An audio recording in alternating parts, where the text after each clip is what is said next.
Vamos lá, Caião, eu tenho 23 anos, sou pregador da palavra e seu discípulo em Cristo Jesus. Eu quero Amém. muito pregar o evangelho que aprendi e que aprendo contigo e com Jesus todos os dias. Porém, a minha família, em peso, é religiosa, moralista e legalista. Eles são evangélicos, né, Caio Fábio? Eu sei que se pregar o que creio, vou confrontar os dogmas e as doutrinas deles. O que mais temo é que eles me deserdem. Amo meus familiares e temo ser olhado como um herege, e não mais como filho, sobrinho ou neto querido que eu sou, sabe, Caio? Eu preciso de um direcionamento quanto a isso. Me ajuda, Caio. 23 anos. Primeiro, meu filho, eu entendo que quem fala como você está falando está pensando em pregar na igreja dos pais e da família. E vai criar uma celeuma lá. Agora, você está condicionando a pregação do evangelho ao púlpito dos cultos da religião, de uma comunidade de fé, ou de um templo, de um santuário, de um grupo que se reúna, de uma igreja denominacional, alguma coisa assim. Mas, pelo amor de Deus, isso não existia. Isso é uma criação de Constantino, no quarto século. Até o quarto século, os discípulos de Jesus não tinham construído nenhum templo, nenhum santuário. E os que pregavam era como Jesus mandou, iam por todo mundo, pregando a toda criatura. A pregação é relação, é conversa, é amizade, é constituir um novo grupo de amigos. Se já tem a capacidade de, pela amizade sincera, honesta, clara, ganhar o direito de ser ouvido e de ir ajudando as pessoas. E, enfim, é porque eu me converti com 18 anos e me deram logo púlpitos e me puseram na televisão. E aí não tinha outra alternativa. Como, graças a Deus, eu me expresso com muita facilidade a vida inteira, foram me botando. E eu fui indo. Mas se fosse hoje, se eu estivesse me convertendo hoje, eu não faria o caminho religioso. Eu estaria aqui pregando na internet, pregando em encontros humanos, amigos, mundanos, porque Jesus mandou a gente ir para o mundo, pregar o evangelho a cada criatura, não é pregar o evangelho para os crentes, que não querem nada com o evangelho, que só ouvem o evangelho como escândalo. Então, meu filho, pense com outra cabeça. Se você é meu discípulo, seja meu discípulo. E se você aprendeu comigo o que pode ser transferido, transfira no nível das suas amizades. Se você puder fazer um grupo que se reúna em algum lugar, na casa de um amigo, num lugar quieto, numa praça, à medida em que tudo fosse abrindo e se normalizando outra vez para pequenos grupos e ajuntamentos, vá fazendo isso. Vá fazendo isso. Enquanto isso, crie uma lista de amigos queridos e comece a mandar mensagens que você acha, mensagens que você ouve de mim, que você encontra no YouTube, coisas que eu falei que você acha que possam ser relevantes para quem esteja com culpa, com dor, com angústia, com medo, com qualquer coisa assim, aí está entupido. Vá passando adiante, mas tire o púlpito da cabeça. Como disse John Wesley, o mundo é a minha paróquia. O mundo é a minha paróquia, é a minha também. Eu só sou eu porque eu vivi mais a serviço do mundo do que a serviço de demandas de igreja. Eu cessei as demandas eclesiásticas na minha vida depois de 11 anos de ministério. Eu cessei na Igreja Presbiteriana Betânia e me tornei pastor honorário. passei a ser só pregador, que era a única coisa que me dava prazer fazer nas igrejas. E no mais, eu era um monte de coisas: ativista social, cuidador, profeta de natureza político-social para as calamidades do país. Desde os anos 70 eu venho fazendo isso.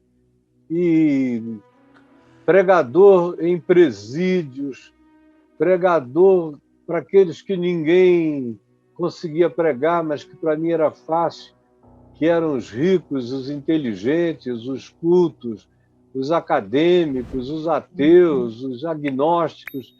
E eu ia onde eles estavam, aceitava os convites deles, tomava vinho, comia queijo, me assentava na roda e eles me davam a palavra como me dão até hoje, eu prego.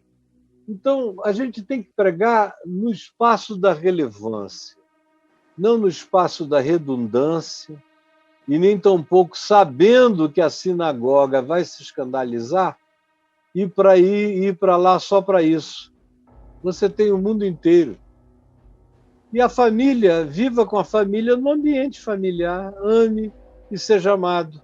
Agora, não fique dando explicações. Como Jesus não deu explicação à família dele. A família dele correu atrás. A família dele, quando quis entender, teve que entender já à volta da cruz. Porque ali naquela cruz não tinha nenhum irmão dele. Não é uma coisa chocante? Meu Deus. Nenhum irmão dele à volta da cruz. Maria estava sozinha, desfiliada. Desfiliada. Por isso é que ele diz a João para cuidar de Maria e manda Maria ir viver com João, e ela foi. Não teve ninguém que tenha ousado desautorizar tal coisa. Porque naquele dia final, fatal, não tinha nenhum irmão dele com ele. Provavelmente estivesse todo mundo em Nazaré, praticamente. Então, ame, se deixe amar, mas não entenda que a pregação aprisiona alguém atrás de um púlpito para ele repetir coisas que ele ouviu de mim em algum lugar. Não. Deixe isso se tornar vida para você. Seja discípulo, aprenda a disciplina do Evangelho e vá vivendo isso em todos os seus relacionamentos. O último lugar é templo. O primeiro lugar é escola, é rua, é lazer, é profissão, é com os amigos no ambiente do mundo. É aí que a nossa relevância de pregação do Evangelho, sem chateação do Evangelho, acontece quando a gente aprende o bom senso do discípulo. Moisés tinha feito isso uns 450, 500 anos antes. Lembra da serpente de bronze? Aquela que o povo prevaricou no deserto e entraram num estado de prostituição e suruba variada e perderam completamente o sentido de relacionamento santo entre eles, de reverência entre eles. E o que aconteceu é que apareceram no deserto umas serpentes e eles foram mordidos pelas mordiduras das serpentes. E eram serpentes venenosas. E o povo começou a morrer aos milhares. E Moisés intercedeu pelo povo. E o Senhor disse a Moisés: faze uma serpente de bronze. Uma serpente de bronze. Grande, pendura numa haste, no madeiro. E todo aquele que estiver mordido pelas serpentes abrasadoras e que olhe para a serpente de bronze na haste e se olhar com fé, será curado. E aí o povo começou a olhar para a serpente de bronze e a ficar curado, de modo que assim a peste, a praga de serpentes e a morte por envenenamento cessou.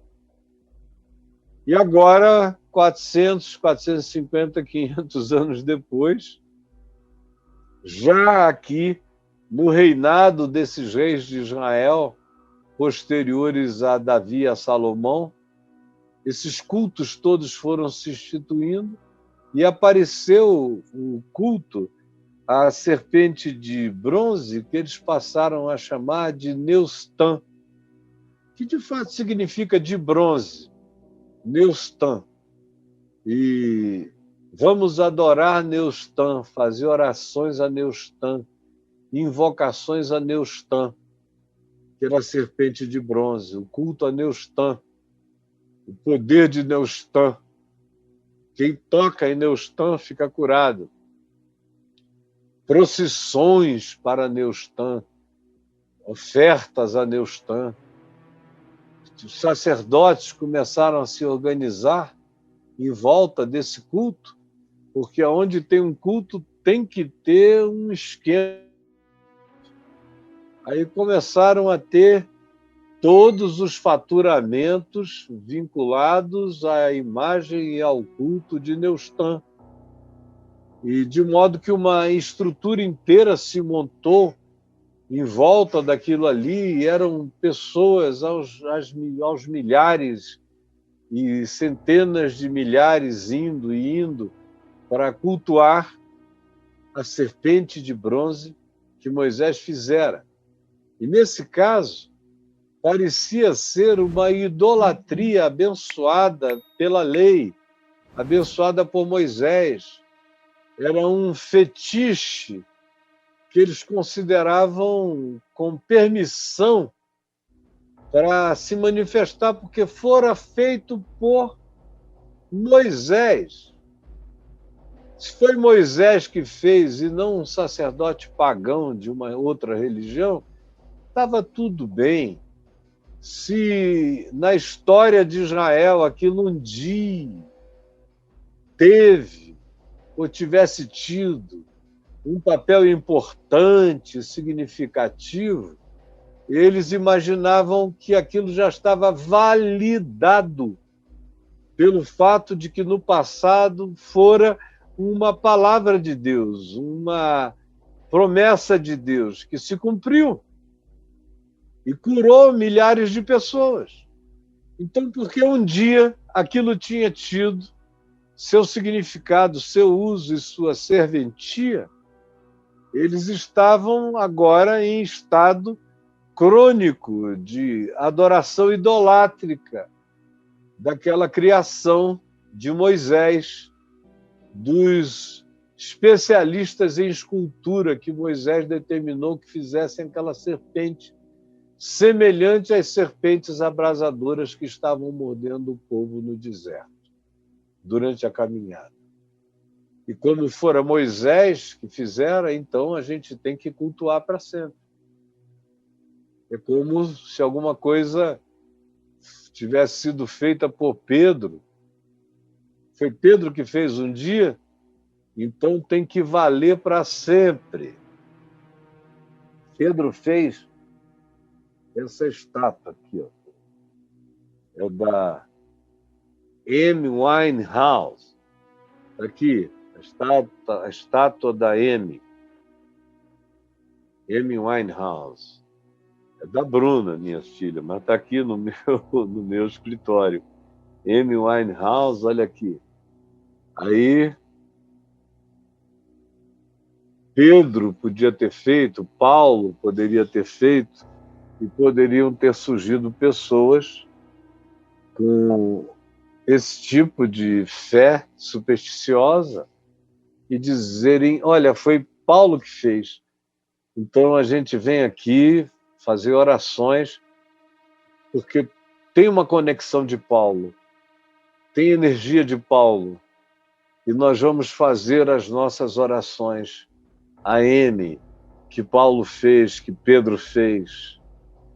Ou então seria o culto à estola de Jesus, aquele vestia, a roupa sem costuras que ele usava, extraordinária beleza, porque era inteiriça, não tinha amarrações, nem costuras, nem juntas. Imagina, aí a gente pega e cultua, supondo que aquele santo sudário, que não é pano nenhum que esteve sobre Jesus, isso está mais do que demonstrado, mas vamos supor que tivesse sido original, e aí fizessem aquelas filas todas para cultuar, adorar, se ajoelhar e beijar aquela peça. É como a gente vê hoje em Jerusalém, no Santo Sepulcro, o pessoal que entra aí na pedra que disseram que era a pedra que estava dentro da tumba de José de Arimateia, onde Jesus fora posto para ser lavado e tudo mais. Tem gente que chega lá, e todo mundo que chega lá, a maioria, chega, se ajoelha e dá um beijo naquilo ali. Aquilo deve estar... Eles fecharam, senão seria um transmissor de Covid extraordinário. Todo mundo vai lá e dá um beijo, o outro vai dar um beijo em cima. E o fato é que era uma coisa dessa natureza, como se fosse uma obra de Calvino para os reformados. Então é uma coisa que não se pode mexer, que não se pode comentar, que não se pode alterar, que não se pode ver a validade, a pertinência. Até o dia de hoje é intocável, como disse o ministro Magri, é imexível. Enfim, é assim, porque foi um homem tão bom, tão santo, justo, conforme os critérios do seu tempo. Ele atingiu os protocolos de ética dos seus dias. E em muitos aspectos. Na nossa perspectiva contemporânea, não, tudo defasado. Mas naqueles dias ele atingiu, e aí, por causa disso a gente não pode mexer em nada do que ele fez ou produziu, senão é pecaminoso. E aí tem gente que começa já a adorar a produção do homem, como se fosse uma sagrada escritura paralela. A mesma coisa sobre vários outros, que vão se tornando pessoas que fazem estátuas de bronze, que no seu devido tempo tiveram o poder de curar, de beneficiar uma geração inteira.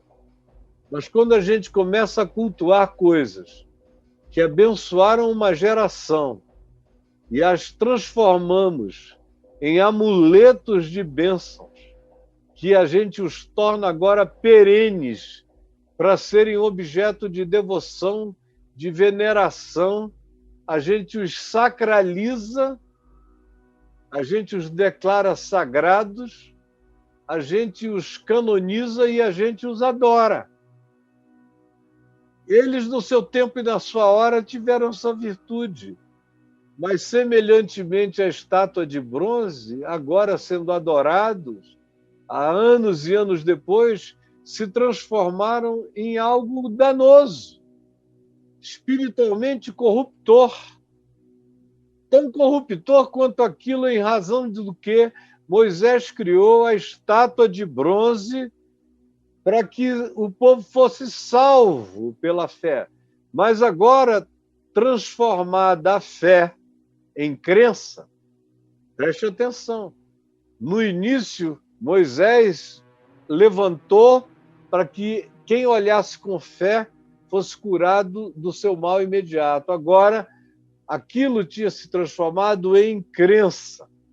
É uma diferença muito sutil, porém abismal, entre o significado da fé, que tem a ver com uma ação energizada da consciência num determinado tempo e hora, e a crença, que é a sacralização daquilo que um dia foi santo pela manifestação da fé e que agora, sem fé, incorporado às crenças, é considerado sagrado. Sagrado é sempre uma construção antropológica, uma construção cultural, religiosa, é uma construção dos sistemas humanos, das crenças, portanto. Não é fé, é um conjunto de observâncias, é uma tradição que se transformou numa mecânica de adoração, portanto, é idolatria, e não tem nada a ver com fé. Em geral, as crenças operam na mecânica da idolatria. O sagrado opera na mecânica da idolatria. O santo, que o homem não constrói, o santo é o que é. O santo é, mas ele não é transformado em patrimônio de crença, senão ele se transforma em fetiche, em sagrado. E o sagrado é o fetiche que não quer ser tratado por esses termos nem por esse nome, mas já é fetichizado. E aí eu quero que você olhe aqui para mim e eu quero lhe dizer que tudo pode virar a serpente de Moisés. Ele, Ezequias, teve a coragem, que é preciso ter muita coragem, de reduzir em pedaços a serpente de bronze que Moisés fizera. Muita coragem. Que é o que a gente tem tentado fazer aqui todos os dias para você. O meu trabalho tem sido o de moedor de serpentes de bronze. Preste atenção, o meu trabalho é moer coisas que no passado tiveram relevância, mas que no presente são laço, são engano, são idolatria, são fetiche, são as sacralizações carregadas pelo espírito sistêmico das crenças que são mecânicas, que não agem pela consciência de nenhuma fé e nem em obediência à fé segundo Cristo, segundo Deus, mas se tornaram, todavia, objeto de crença